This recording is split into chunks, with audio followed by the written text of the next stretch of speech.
It was the winter of 1944. The war in Europe had turned cold and cruel. Deep in the Ardennes forest, snow covered the broken tanks and silent fields. The world was frozen in fear. Among the thousands of soldiers fighting that bitter winter was Private James Miller, a 24-year-old American from Ohio. He wasn't a hero. He wasn't fearless. He was just a mechanic who had been turned into a soldier.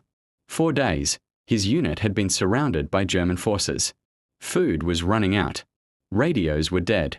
The snowstorm made it impossible to see even 10 feet ahead.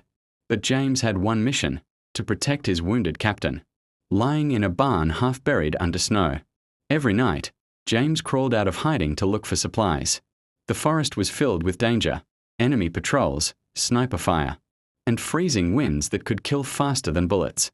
Still, he went out each night, whispering a quiet prayer his mother had taught him. "Keep me brave, even if I'm afraid." On the 4th night, he found an abandoned German camp. Inside, there were tins of soup, bandages, and a radio. He carried everything back, his hands numb and bleeding. When he reached the barn, his captain smiled weakly and said, "You're not giving up, are you?" James shook his head. Not tonight. Not ever. For the next week, he cared for his captain like a brother. When the snow stopped, they finally caught a signal on the broken radio. Allied forces were nearby. James fired a flare into the grey morning sky. Minutes later, they saw American tanks rolling through the forest.